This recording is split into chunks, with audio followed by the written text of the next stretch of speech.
The man had boarded early, as he always did, greeting the crew with a polite nod and a quiet smile. He wore a tailored dark suit, not flashy, not loud, the kind that spoke of intention rather than display. His boarding pass read first class, seat 2A. He didn't check it twice. He never had to. He settled into his seat, placed his briefcase beneath the one in front of him, and loosened his tie slightly. Outside the window, the airport lights glowed against the early morning haze. This flight was just another step in a long day of meetings, numbers, and decisions that carried more weight than most people realized.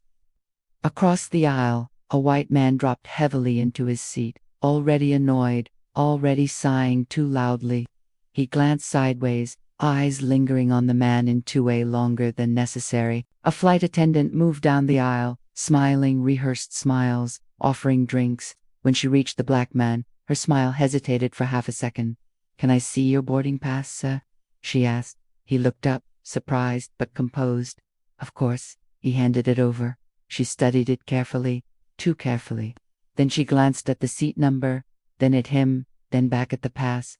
"This seat," she said slowly, "is reserved for first-class passengers." He nodded. "Yes, that's why I'm here." The man across the aisle scoffed quietly. The attendant's lips tightened. "I'm going to need you to move to economy." The cabin seemed to inhale all at once. "I believe there's a mistake," the man said calmly. "That's my assigned seat." The attendant shook her head. "We have a first-class passenger who needs this seat." The man across the aisle leaned forward. "I booked first class," he said sharply. "I'm not sitting next to him." The word him landed heavy. The black man turned his head slowly. "Is there an issue?" "Yes," the white man replied. "This is first class." "So am I," the man in 2A said quietly. The attendant's voice hardened.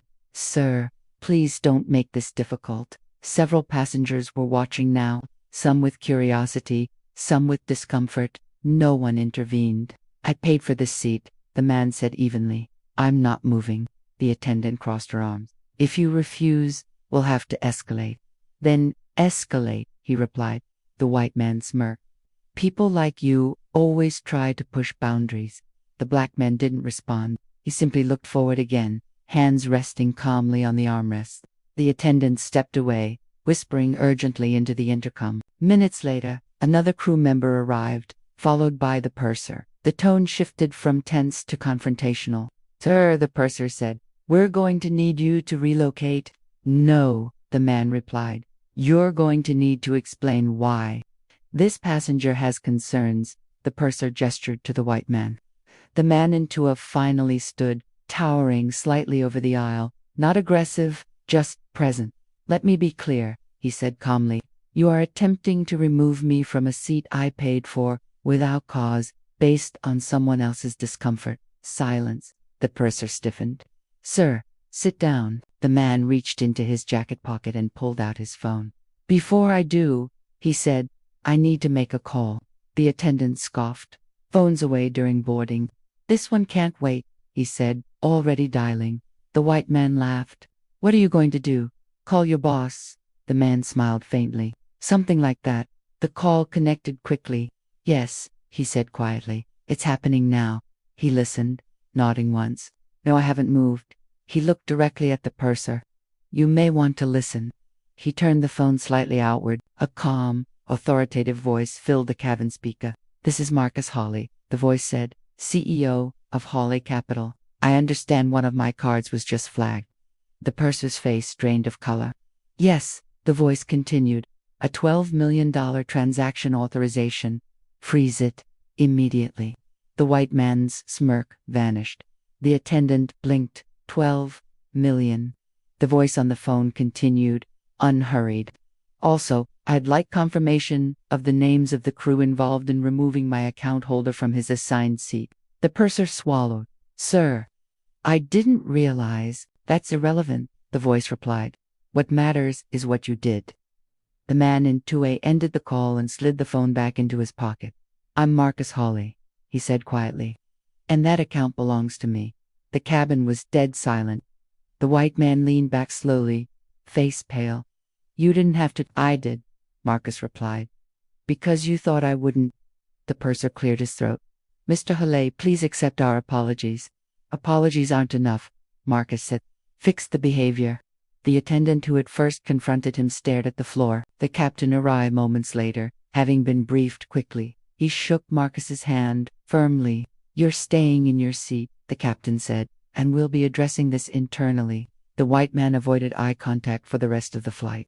As the plane took off, Marcus looked out the window. His reflection faint in the glass. He felt no triumph, only resolve. He had seen this before: boardrooms, lounges, elevators, spaces where belonging was questioned not by policy, but by perception. Mid-flight, another passenger leaned over. I'm sorry, she said softly. That shouldn't have happened. Marcus nodded. Thank you for saying that. When the plane landed, Marcus was asked to wait briefly. Airline executives met him at the gate, faces tight, voices apologetic. I don't want a press release, Marcus said. I want change. Later that evening, alone in his hotel room, Marcus loosened his tie and sat quietly. The adrenaline faded, replaced by reflection. He thought of how easily the situation could have gone differently if he hadn't had power, if he hadn't had a name people recognized. That thought unsettled him more than the confrontation itself. The next morning, he sent an internal memo to his company. It was brief.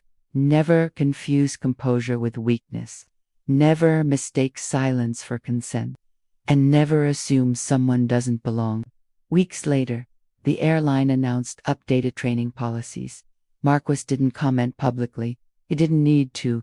The next time he flew, no one questioned his seat. And he knew the real victory wasn't keeping first class. It was forcing the world, just for a moment, to confront its assumptions. The flight continued smoothly after that, but the atmosphere in first class had changed permanently.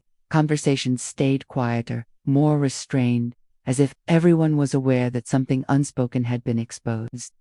The white man across the aisle barely moved, his earlier confidence replaced by rigid stillness.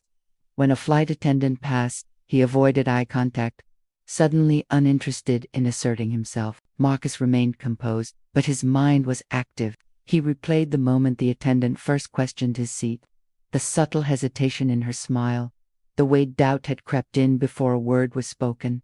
None of it was new. It was familiar in a way that still surprised him after all these years. Wealth had opened doors, yes, but perception had a way of slamming them shut again when people didn't expect someone like him on the other side. A few rows back, a woman leaned forward slightly. I just want to say, she said softly. That took courage. Marcus inclined his head. It shouldn't have required it. She nodded, understanding exactly what he meant. Later, as drinks were served again, a different attendant approached Marcus, her demeanor noticeably careful. Mr. Halle, she said respectfully, can I get you anything? Her coffee would be fine, he replied. As she walked away, Marcus noticed how differently she carried herself now. More deliberate, more conscious. He wondered if she was thinking about training manuals, or if she was simply thinking about her own assumptions. Either way, the shift was real. Halfway through the flight, the white man finally spoke again. Look, he muttered, eyes still forward. I didn't know who you were. Marcus didn't answer immediately. That's not an apology, Marcus said calmly. The man swallowed. I didn't mean... You meant exactly what you did, Marcus replied. You just didn't expect consequences. Silence returned, heavier this time. When the plane began its descent, the captain's voice came over the intercom, thanking passengers for their patience and professionalism. Marcus caught the subtle emphasis on the last word and allowed himself a small, private smile. After landing, he was once again asked to wait briefly. This time, the airline's senior ground manager approached him with a tight expression and an extended hand. Mr. Halle, she said, we take full responsibility for what occurred. This is not who we aim to be. Marcus shook her hand. Then make sure it isn't, she nodded. We will. As he walked through the terminal, Marcus felt the delayed weight of the incident settle into his shoulders. The adrenaline that had kept him steady finally drained away, leaving behind fatigue and reflection. He knew how easily the narrative could be twisted if it reached the wrong ears. Angry black man, difficult passenger, overreaction. He had seen it happen too many times to count. That night, in his hotel room, overlooking the city, Marcus sat by the window with the lights off, watching traffic stream below. He thought about his early years, the meetings where he had been mistaken for an assistant, the investors who had spoken past him, the security guards who had followed him just a little too closely. Back then, he had swallowed it, told himself it was temporary, told himself success would fix it. Success hadn't fixed it. It had just changed the setting. The next morning, Marcus received an email from his assistant. The airline had formally requested a meeting, off the record. He agreed, not because he wanted apologies, but because he wanted leverage to mean something beyond his own experience. In the meeting, he spoke plainly. "Your policies aren't the issue," he said. "Your assumptions are." The room was quiet. "You train people on procedures," Marcus continued, "but you don't train them to question their instincts. And those instincts are where bias lives." Some nodded. Others shifted uncomfortably. "I don't want compensation," he said. "I want accountability." When the meeting ended, Marcus felt a rare sense of closure. Not satisfaction, exactly, but direction. Weeks later, he boarded another flight, a different airline, different city, same quiet test of belonging. He took his seat, placed his bag under the one in front of him, and waited. No one questioned him. No one hesitated. But Marcus knew that somewhere else, on another flight, someone without his resources was being asked to move, to explain themselves, to prove they belonged.